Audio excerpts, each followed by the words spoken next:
దర్బార్ కార్యక్రమానికి విచ్చేసిన 13 పంచాయతీల తెలుగుదేశం నాయకులు, కార్యకర్తలు, అలాగే కూటమి నేతలకు అందరికీ కూడా ధన్యవాదాలు తెలుపుకుంటున్నాను. ఇక్కడ ఈరోజు ఉన్న అధికారులకు కూడా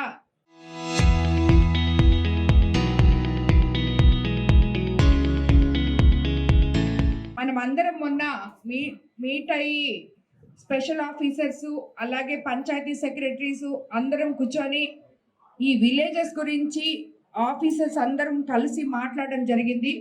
రాబోయే రోజుల్లో మీకు అందరికీ తెలుసు, ఇప్పుడే చూస్తున్నారు మీరు వాతావరణం ఎంత మార్పు ఉందో, ఎంత ఎండలు ఉన్నాయో. మనం ఈ ఎండాకాలంలో 3 చాలా ముఖ్యమైన కార్యక్రమాలు, ప్రతి దగ్గర తాగు నీరు సమస్య అనేది రాకూడదు. ఇప్పుడు కూడా నాకు చాలా అర్జీలు ఉన్నాయి, కానీ దానికి పరిష్కారం ఏందో అతి త్వరగా చూపించాలి. ఆ పరిష్కారం చూపించే లోపల ఎక్కడన్నా ఒక మోటార్ రిపేర్ అయినా, పైప్ లైన్లలో నీళ్లు రాకపోయినా స్థానిక నాయకులు కలగజేసుకొని అక్కడ వాటర్ ట్యాంక్స్ ఇమీడియట్గా పెట్టాలని చెప్పి నేను నాయకుల్ని అలాగే ఆర్డబ్ల్యూఎస్ ఏఈ గారిని అందరినీ కూడా కోరుకుంటున్నాను. సో అదేవిధంగా ఎలక్ట్రికల్ సంబంధించి ఎక్కడ పవర్ కట్స్ ఉన్నాయో, ఎక్కడ మోటార్స్ ఆగిపోతాయో అవన్నీ కూడా, ఎందుకంటే కొన్ని దగ్గరలో వాళ్ళు నీళ్లు లేకపోతే ఇబ్బంది పడే ఇది రాబోతుంది కాబట్టి పవర్ కూడా కొన్ని దగ్గర రొయ్యల చెరువులు అవన్నీ వేసుంటారు, ఇక్కడ చేపల చెరువులు అవన్నీ వేసుంటారు. సో అలాంటి వాళ్ళు కూడా, రైతులు కానీ ఎవరు పవర్ కట్ వల్ల ఇబ్బంది పడకుండా దానికి కూడా మీరందరూ తగు చర్యలు తీసుకోవాలని చెప్పి కూడా మిమ్మల్ని అందరినీ కోరుకుంటున్నాను. అలాగే శానిటైజేషన్ కూడా ఈ ఎండాకాలంలో ప్రతి ఒక్కరికి జ్వరాలు లేకపోతే వాళ్ళకి ఏదో ఒకటి బాగాలేకుండా వస్తాయి. ముఖ్యంగా మనకి కోవూరు కాన్స్టిట్యున్సీలో హాపిటేషన్స్ ఎక్కువ. హాపిటేషన్స్ మీద ఈ బుచ్చి 13 పంచాయతీల్లో హాపిటేషన్స్ మీద ఎక్కువ కాన్సన్ట్రేట్ చేయాలి అధికారులు అని చెప్పి కూడా మీకు అందరికి నేను తెలియజేసుకుంటున్నాను. ఎక్కడ కూడా ఎటువంటి చిన్న ఇది ఉన్నా, మీకు గవర్నమెంట్ శాంక్షన్స్ లేకపోయినా దానికి సంబంధించిన అధికారులతో మాట్లాడి అది అప్పటికప్పుడు కుదరదు అనుకుంటే దయచేసి నాకు తెలియజేయాలని అధికారులకి, నాయకులకి, ప్రతి ఒక్కరికి కూడా నేను తెలియజేస్తున్నాను. కాబట్టి దానివల్ల ఇది అవ్వలేదు అని ఏది పక్కన ఉండకూడదు, అది జరిగి తీరాలి. అది ఎలా జరపాలో అనే దాని గురించి అధికారులు ఆలోచించి నాయకులతో సమన్వయపరచుకొని అది మీ వల్ల కాకపోతే నా దగ్గరికి రావాలని చెప్పి మీకు అందరికీ నేను తెలియజేసుకుంటాను.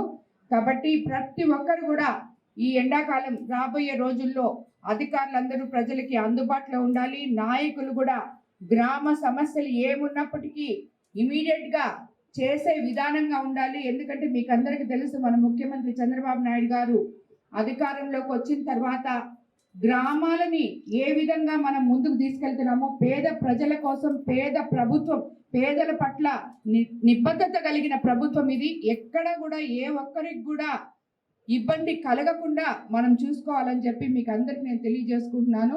ప్రత్యేకంగా కోవూరు కాన్స్టిట్యున్సీలో ఉన్న ప్రతి నాయకుడికి చెప్తున్నాను, నాయకుడు అని నా దగ్గర రావాకండి, ప్రజల క్షేమం చూడండి, దాని తర్వాతే మీరు నాయకులు అవుతారని చెప్పి మీకు అందరికి నేను తెలియజేసుకుంటున్నాను. కాబట్టి ప్రతి ఒక్కరు కూడా ఎక్కడ నీటి సమస్య అనేది మనం చాలా వరకు కంప్లీట్ చేసాం, ఇంకా ఎక్కడన్నా చాలా కొన్ని దగ్గరలో ఉన్నాయి, అది కూడా కంప్లీట్ చేయాలి. దానికి అధికారులు కూడా మీరు నాయకులు మాట్లాడి చేయించుకోవాలి. కమిషనర్ కానీ, బుచ్చి టౌన్లో కానీ అన్ని దగ్గరలో కూడా వాటర్ సమస్య, శానిటైజేషన్, ఎలక్ట్రిఫికేషన్ ఏది సమస్యలు ఉండకూడదు. అందరికీ ధన్యవాదాలు. మరోసారి ఈ టైం వరకు ఉన్న అధికారులకు అందరికీ ధన్యవాదాలు. అలాగే అందరినీ కవర్ చేసి ఇక్కడ నిలబడుకున్న ప్రెస్కి కూడా ధన్యవాదాలు తెలుపుకుంటున్నాను. జేసీ గారు చెప్తున్నారు డీజిల్కి, మన కలెక్టర్ గారు వాళ్ళు చెప్తున్నారు డీజిల్కి ఎటువంటి సమస్య లేదు మనకి అని చెప్పారు. మీరెవరో కొంతమంది అంటున్నారు డీజిల్ సమస్య అని చెప్పి, అది ఎంతవరకు నిజమో కరెక్ట్గా తెలీదు. ఎందుకంటే కొన్ని ఛానల్స్లో డీజిల్ లేదు అని వస్తుంది, కొన్ని దగ్గరలో ఉంది అని వస్తుంది, కాబట్టి కరెక్ట్గా తెలీదు. అయినా కూడా గవర్నమెంట్ అన్ని రకాలుగా డీజిల్ సమస్య లేకుండా పరిష్కరించడానికి సీఎం గారు ఆల్రెడీ ఇన్స్ట్రక్షన్స్ ప్రతి అధికారికి ఇచ్చున్నారు. సో అన్ని దగ్గరలో అధికారులు దాని మీద పనిచేస్తున్నారు.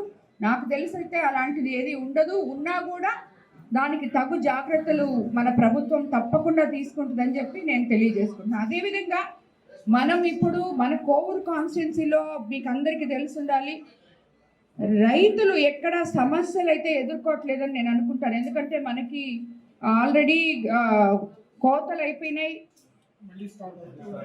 మళ్ళీ స్టార్ట్ కూడా కాబోతుంది. కానీ అందరూ ఏదో రైతులు ఇబ్బంది పడుతున్నారు అంటున్నారు. కానీ అందరూ శుద్ధంగా 4 పుట్లు పండించుకున్నారు. అలాగే వాళ్ళు కొనుగోలు కేంద్రాలు ఓపెన్ చేశాం, రైస్ మిల్లర్స్ సహకరించారు. మనకి మినిస్టర్ గారు వచ్చి రేట్లు కూడా కొంచెం చూసి ఇది చేయడం జరిగింది. ప్రతి దగ్గర ఎక్కడ గోతాలు ఇబ్బంది అన్నీ ఉంటే అన్నీ చేసాం. 24 గంటల్లో వాళ్ళ అకౌంట్లలోకి డబ్బులు కూడా పెట్టాం. తిరిగి మళ్ళీ మనం ఇప్పుడు కాలువలు దవ్వుకుంటున్నాం. కానీ ఏదో రైతులు సమస్యలు అంటున్నారు. అది ఏమైనా ఉంటే కూడా మీరు మా దృష్టికి తీసుకురావాలని చెప్పి నేను తెలియజేసుకుంటున్నాను.